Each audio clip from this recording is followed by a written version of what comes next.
Good evening. It's just a little bit after 6, and so we will start. First of all, I want to thank everybody for coming tonight. What our goal is tonight is to explain to you some of the processes that the district has been involved in with the SEI group. If you don't know who I am, hopefully you do. John Fiske, Superintendent. This is Rich Little. He's from the SEI Design Group. And what we plan to do today and tonight is just to give you background information on our upcoming capital project, answer any and all of your questions. We are also videotaping this and audio taping this, so we will have this posted. If you leave here and you have questions, if there's community members that weren't able to attend tonight, please let them know that this will be available for them. But I do thank you for coming here tonight on such a blustery, kind of weird day with the snow. And so we will begin. I do have some of our admin team here, Director of Facilities, and obviously the SEI Design Group, who has been a part of this whole process as we move forward. And so we'll begin. Our 2020 capital project is going to focus on safety and security. And what we're going to do is we're going to walk you through what the process was to identify the priority list for this upcoming capital project. And then we'll explain to you, probably your big question is, where's all this money coming from? So the Board of Education and the district, during this process, came up with a facilities committee team. And the members that are listed were a part of this process. The building condition survey that the SEI Design Group did identified all of the work that needs to be done throughout this district, and we will briefly talk about that. The problem is that obviously there's a lot to accomplish, there's a lot to renovate, there's a lot to do, there's a lot to fix. And so we had a facilities committee come up with the top priorities of what this district needs. This capital project is really a phase one of a couple phases that we're going to see over the next 5 to 7 years. So I do want to thank the facilities committee team and those people that were involved in this process. So what is a building condition survey? A building condition survey is something that the state ed requires all districts do every 5 years. And obviously we worked with SEI, and they came in starting in March and April of this past year and all through the summer, and they looked primarily at building infrastructure and code issues. Bottom line is they go through these buildings with a fine-tooth comb. They look at the athletic fields, they look at the grounds, they look at the bus garage, the elementary school, the middle high school, and all of the parking, and basically come up with a list of things that need to be repaired, need to be fixed, some questions and concerns they have. So this is an ongoing process that takes months. And what they do is they complete and submit forms to State Ed Albany. And what the state does is that because we have a building condition survey, they'll provide us money to have those things fixed. Obviously, the upkeep of this campus cannot be kept in its condition with just our annual budgets year to year. So the building condition survey really hones in on what does this campus, what does this building, what does this district need, and then state aid will provide us money to have those things repaired and fixed. So the building condition survey, when SEI comes in, they talk to staff, they take building tours, and they do the investigative work. They create a scope list to fix the deficiencies. They do all of the project estimates.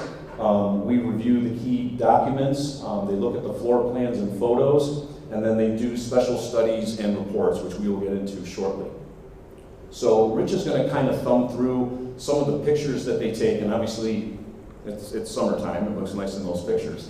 But some of the things that they tend to prioritize as they walk through the buildings and walk through the campus, as far as their research and the facilities and what seems to be working and what seems to be not working. So just some pictures. So I will turn this over now to Rich, and he'll discuss really a little bit about the project and the monies. Thank you. And again, thank you for being here. We'd like to also just expand, the facilities committee's been great to work with. Jordan's team, the administrative team, they've spent a lot of time working with us. We've been here a lot of days. They've accommodated our teams throughout the buildings, crawling around, digging through old drawings, really getting an understanding of what's going on with the existing conditions and kind of a snapshot of where the buildings stand today. What needs to be done, what's the longevity, things that need to be repaired in the first year, 5-year, 10-year, 15 years, looking throughout that future planning. The other component of work that we're going to start looking at now after we go through these items is really the second component of the project, and that would be program needs. When you're looking at a project and doing work in the school, there's all the needs that we have for a facility. As you're doing those projects, you also want to address program. What can we do to move education forward, make the space a better educational environment for our students, and just make the facilities better for the community at large.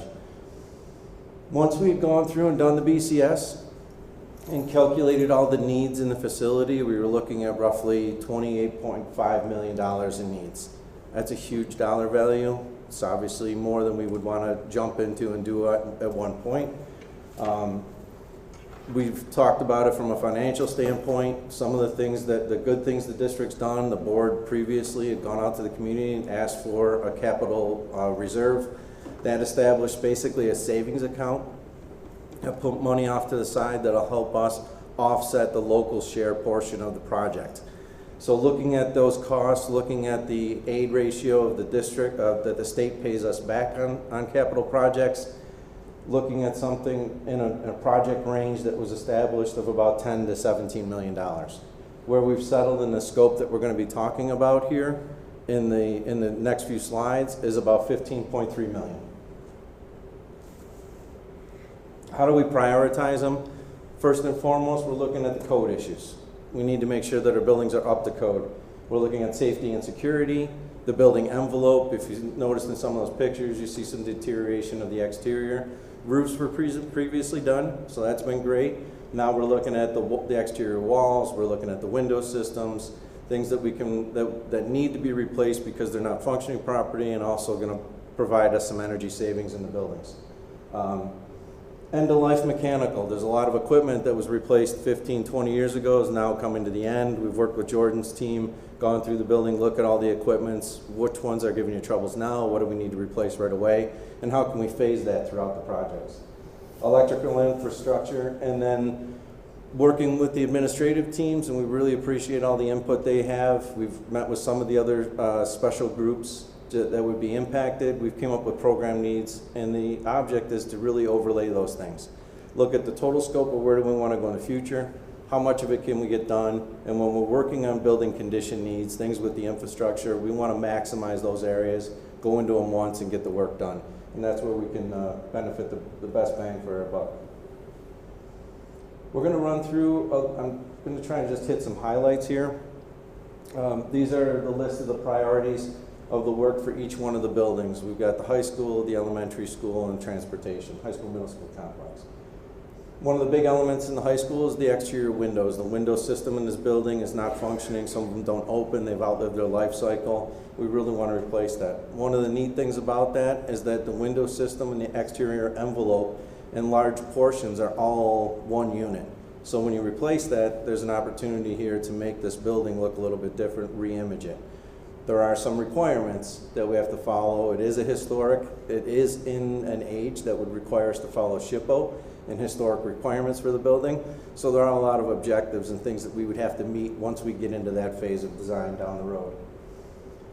Select finish throughout. Auditorium, there's a significant amount of work that would go on in here. There's work on the exterior wall of the pool, wire glass replacement, some restoration in the fitness room. That mainly is wall reconstruction. There's some water infiltration. We've talked a lot about safety and security. It's one of our biggest components. To do that and meet that, we're going to look at reorganizing the entrance, the office. How does the public approach the building during operating hours? Also creating a more friendly lobby environment, opening up the space, increasing toilet facilities in the area that would complement both your theater and your gymnasium. Work in some of the classrooms, Big component tying back into the BCS is all of your mechanical, electrical, and plumbing needs, the infrastructure upgrades and equipment. Site work. Again, leaning back to the safety and security. One of the things we want to do is improve the circulation at each one of the campus, each one of the buildings, separating bus circulation from parent drop-off, creating designated areas where we don't have that interaction, rebuilding the control and the entry points so that everybody has a more defined place and location of where they would be. We would also look, there is some work that would be done on the dugouts, tennis courts, and repair to the track surface, and some upgrades to the football field. At the elementary school, again, there's some exterior work, reconstruction, some of the interior partitions that aren't actual walls. They're an old modular system when the building was built. They don't provide the sound transmissions that they need, and in some cases code requirements, so we'd be rebuilding the interior walls. Updating some door frames, finishes. In the gym area, we'd be replacing bleachers, gym divider, adding some acoustics there. The cafeteria, the kitchen, and the stage area we reconfigured and brought up to speed. If you've been here in the high school and some recent work, the high school cafeteria was really brought up to standards and is a great place. We want to carry that over in that same type of experience at the elementary school while upgrading the equipment that's outdated. We'd be, again, going back to safety and security. One of the big components is to reprogram the entrances. We want to create that safe arrival. Once students are dropped off, the day starts to begin. You're now locking down the building. You're going to arrive at the building. There's multiple points of entry and check as you come through. We'd be separating into two entrances into the building. You'll see it when we look at the plan a little bit. One being parent drop-off and one being bus drop-off, and then having a new secure entry point. Your HVAC, mechanical, electrical upgrades throughout that building are also included. There's a reconstruction of a toilet room in the 5th grade wing. Some of the work is going to require that we do, once we start moving around parent drop-off and bus drop-off, right now there's a playground that's off to a side. We'd be relocating that playground to a more secure location and making sure that our students are on the building side of roadways. We don't want our students trafficking across roadways or paved surfaces off the play areas. Bus garage. In the bus garage, there's a number of items that we're picking up on. Some additional masonry restoration. I will remind all of us here that they are beautiful buildings. They are brick buildings. Brick is durable and wonderful, but in every project we do, we'll always do masonry restoration. When we're done with masonry restoration in this next phase, the phase after that, it continues. It's just one of those things about masonry. So we'll always have some of that. There's infrastructure inside the building. There's some trench drains that need to be replaced, some plumbing fixtures, catch basin work. We're replacing the cold water service, the generator, electrical upgrades to the building. There's also some site work that's required for parking, circulation, and just, again, separating bus traffic. Where do we want buses? Where do we want parents? And how do we create that more efficient and safer site plan out front? This is the existing site plan that we have. This next site plan, the highlighted areas are areas of scope that we know we're going to impact in some fashion or other. We don't have the final answers yet. There's lots of things that have to happen once the public votes positively for a project. Then we re-engage and start back in and actually do the final design. And those are the drawings that would be generated and built to the state. At this point right now, what we're calculating is the amount of area that would be impacted, the cost associated with them. And you're starting to see in these areas that we want to reduce some areas of pavement and push more pavement into other areas. We want to create drive lanes and circular areas that will address access to the buildings, parent drop-off, and bus drop-off. At the elementary school, we know that we want to segregate those two things. The high school is currently developed that way. We already have bus drop-off in the back, parent drop-off in the front. The elementary school, they're crisscrossing each other. So we want to segregate those two areas to two different components of the building. That'll drive us to create two secure entry points and then rework the office space to accommodate those things. So you see quite a bit of improvements in the front. You're also seeing in the red boxes the replacement and repair to the tennis courts, the temporary repair that'll take us the track into the future. Down the road in the next phase, we'd be looking at making some significant changes and improvements to the athletic events. But for right now, we'd just be trying to make sure that we make everything work as well as we can. There are some improvements that are done off in the athletic fields, the ball fields that are adjacent to this. I'm going to start with the elementary school. What we're showing here on this slide, and we're going to jump into some of the areas a little bit larger. Each one of the colored areas are areas of scope improvement that would be done into the building, whether it's reconstruction of the area or repurposing, in some cases rebuilding and maybe pushing out certain amounts of additions for vestibules. These two areas here are looking at both entry points. To move and separate the bus loop from the parent drop-off, you have two natural points in the building. One that's the current entrance, but you also have, at some point in that building, there was either a vestibule or maybe it was originally started to have a vestibule on the side, which gives us a nice natural point for another drop-off point. We're looking at the scope. You see a little bit more green in both areas because as you start to rebuild and reconstruct those areas, we'd be looking at improving the office, creating lockable entrances where you approach the building, you're allowed into a vestibule, you're met by somebody, then you're moving into the office space, and then from the office space it's controlled by the people come and get you. You're looking for a progression of entrance into the building. So to do that and to make the building work, there's some reconstruction of the office space, we'd be reconstructing the nurse space, and then again creating two secure entry vestibules on that building. This image here is highlighted in the cafeteria. Again, in the cafeteria, we're looking at reconstructing the kitchen. There's equipment in there that's outlived its life cycle. The cafeteria finishes would get upgrades. The existing stage is not ADA accessible. It's a raised stage in there, and there isn't a lift or a ramp to get there. Preliminarily, right now, we're looking at lowering that down, creating more open space in the cafeteria, and utilizing that space in a different way, but still having the opportunity for performances there. We're also looking at the toilet rooms that are adjacent to that to improve ADA. In the gymnasium, we're looking at the bleachers, dividers, and acoustics in that space. And then in the 5th grade wing, it's upgrading and reconstructing the toilet rooms that are back in there for just better control and working with students.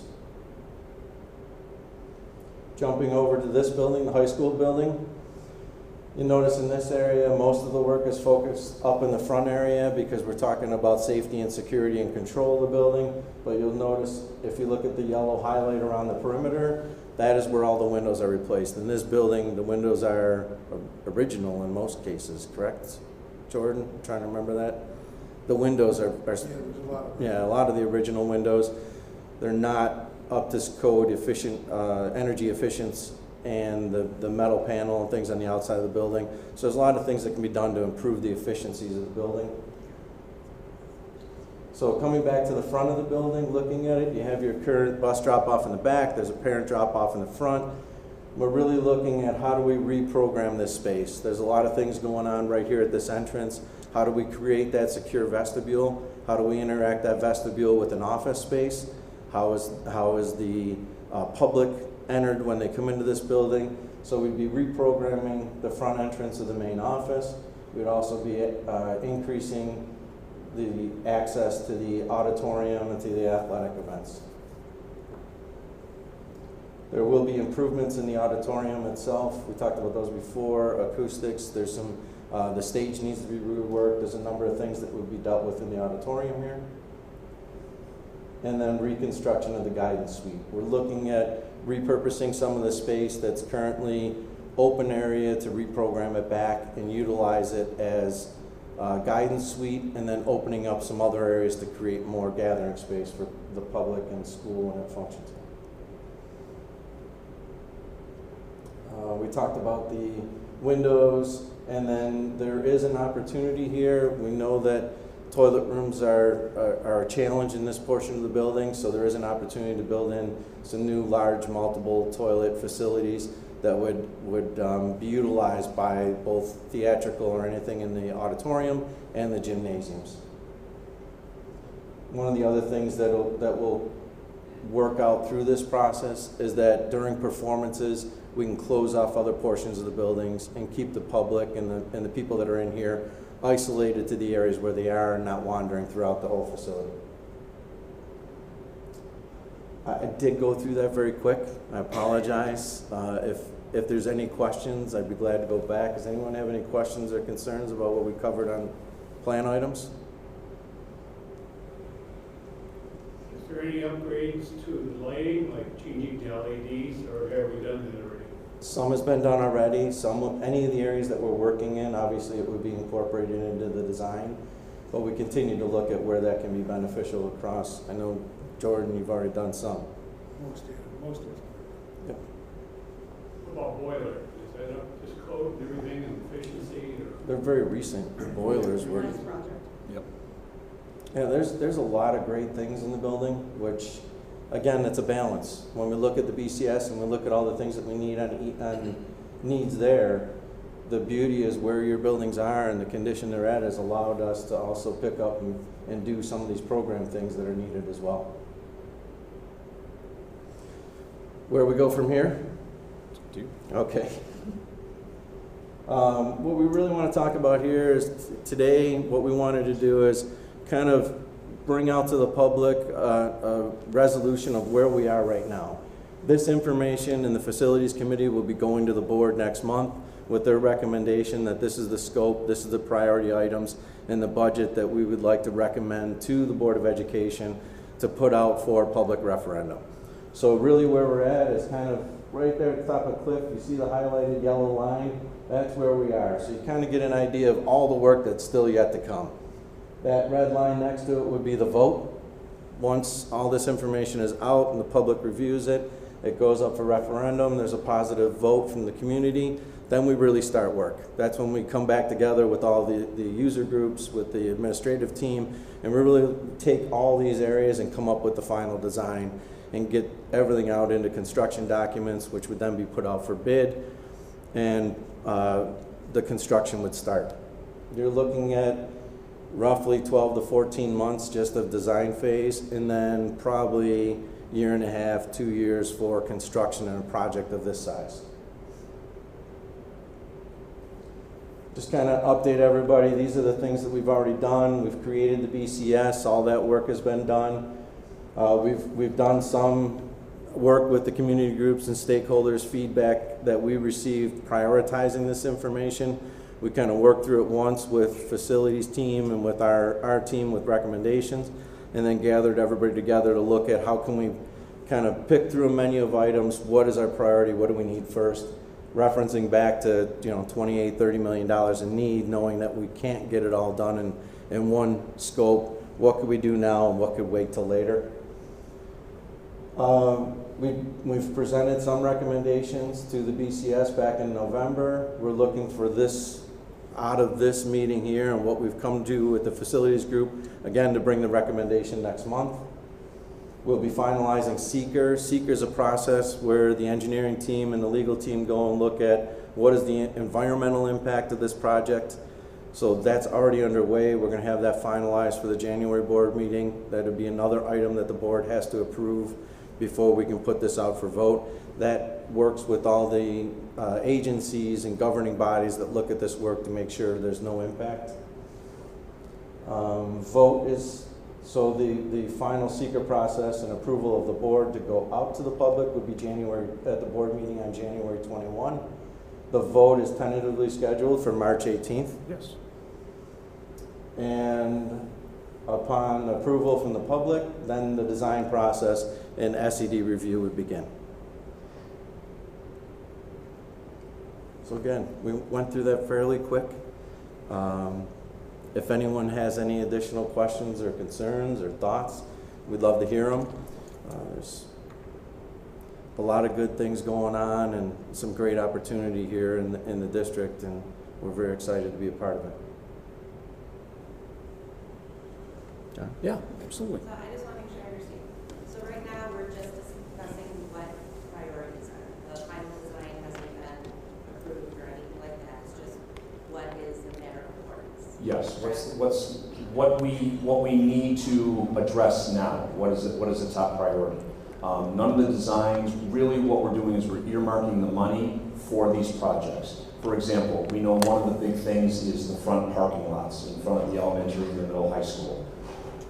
We're earmarking money for that. We know that's a priority, but we don't want to get into any type of drawing or spend any more time on that until we know that we get the go-ahead from the community. And so again, once that happens, then that's when all of the design and the conceptual models take place.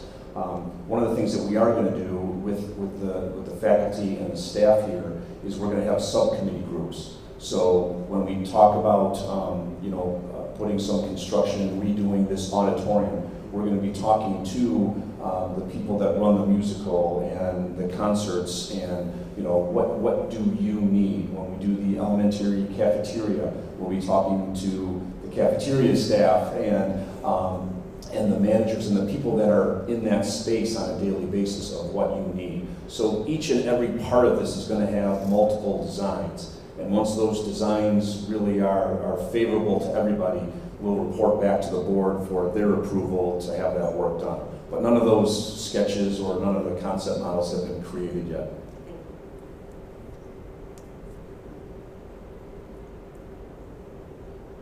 Anyone else? John, let's go over the costs too. I mean, we know what Sure. the initial get for the taxpayer costs. Right. So again, in a perfect world, if we wanted to do all of this work in one phase, we need $28 million. Certainly the district doesn't have $28 million. Certainly we don't have $15.3 million. The big thing to understand is Oakfield-Alabama gets 93% of this money back in state aid. So why would you say, why $15 million? Well, if we get 93% of it back, there is a gap that we need to cover. So let's say it's about $1 million. We have that in our capital reserve to cover that cost. So when we tell the community and the district residents that this is tax neutral, we have the money to cover that. We don't have the money to cover the $28 million. But knowing that we get 93% of it back, now is the time to do the work. Because all of this work that we're looking at couldn't be done just with a yearly annual budget. We don't generate enough revenue, nor would you want to pay those taxes on it. So now is the time with our building condition survey to get this work done, because the state is basically giving us 93% of that back.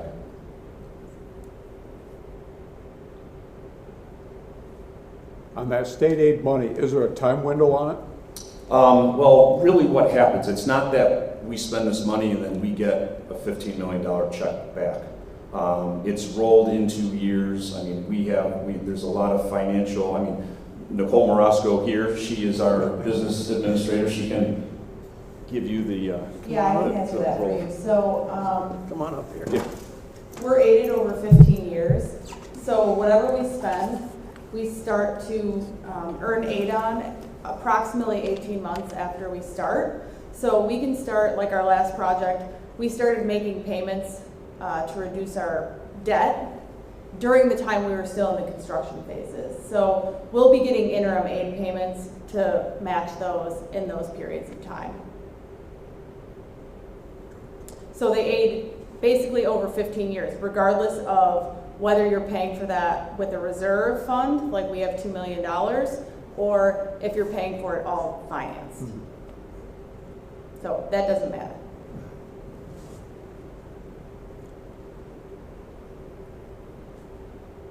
Any other funding questions?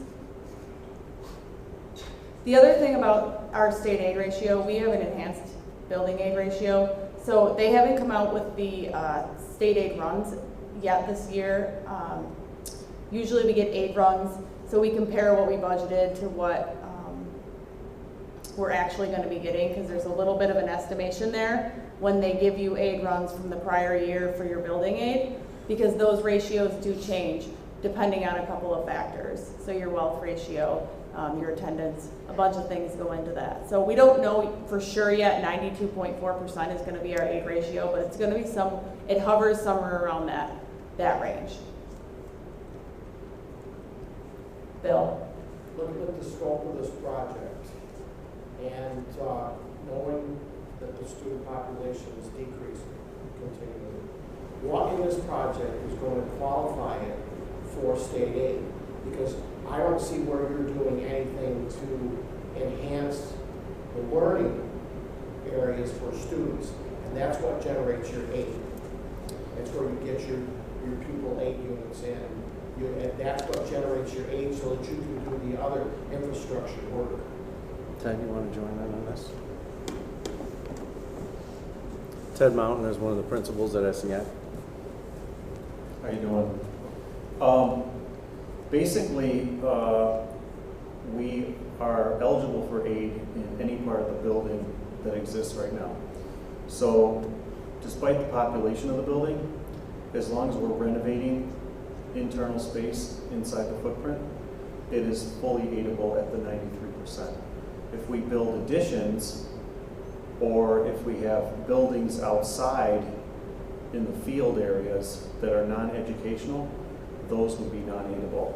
So to maximize the aid, what we want to do, whether it's program space for the cafeteria or changing things in this auditorium or offices or reconstructing windows, we want to do as much work inside the building itself as possible.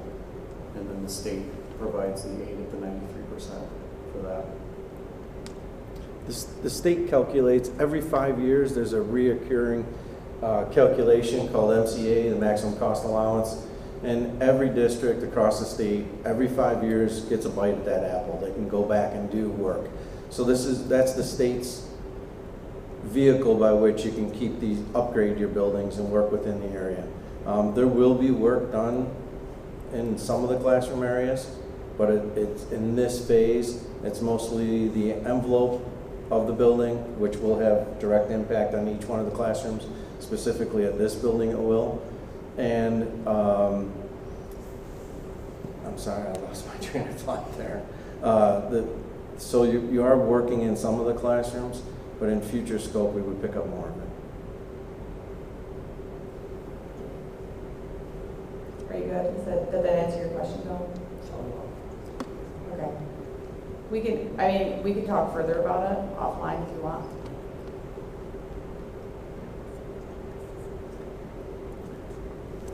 Any other questions from anyone in the audience? On the window project you're talking about doing, how secure are these new windows going to be? As far as? That is something that we have talked about. We had some models that were presented to us. Depending on the cost and the installation of the windows, one of the options is to have the front of the windows be bulletproof. There's lots of options for that. Another one is to have the windows tinted so you can't see in. Once again, we're not at that stage to make those decisions, but when we get down to what does this district need, what do we want, what's the cost of it, those are the decisions that that eventually the board and the subcommittees will have to make and approve. But there's lots of options. One of the things that I'd like to say I'm proud of with this capital project, and I've been a part of numerous capital projects, is sometimes the community votes for a capital project and you spend $15 or $20 million and you never see it. It's roofing, it's boilers, it's stuff that the community doesn't see.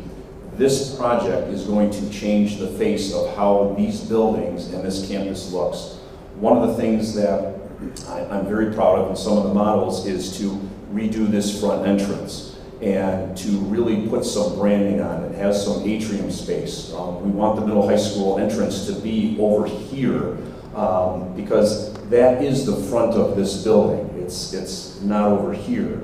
And so we want to redo this atrium and really put some branding and really make it Oakfield-Alabama. And so, I'm proud to say, even just with the front parking lot, there's going to be a noticeable difference with this project to what this campus looks like.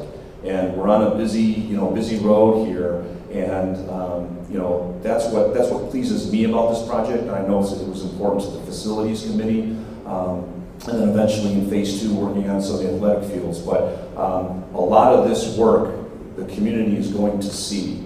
And so when we get down to the windows, we're going to be very, very picky on what type of windows, what does it look like, how can we upgrade it, how can we brand it, and then those other decisions of, you know, like I said, do you tint them, do you make them bulletproof, those decisions will come down the road.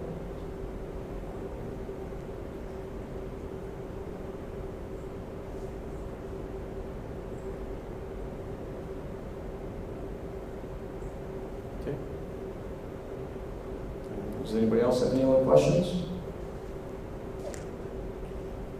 Once again, if something happens to pop up, if you're talking to somebody, you know, over the weekend, or you know, you're at a basketball game or a concert, and someone asks you a question, my door is always open. Send me an email, stop on in, give me a call. We want this to be very transparent to the community. We want, you know, to make sure that the community understands what they're voting on, what they're voting for. You know, like I said, I think the big question is, where are you getting this money? And we want to be very clear that you know, there's formulas involved and state aid involved, and it's not like, you know, that we're, you know, taking all of this away from the taxpayers, or you're going to pay for it down the road. We want to make sure that everybody understands, you know, the monetary part of it, and then what, you know, what upgrades, you know, that we need to have to improve our campus and our buildings, you know, for the safety and security of our students. So, thank you again for coming.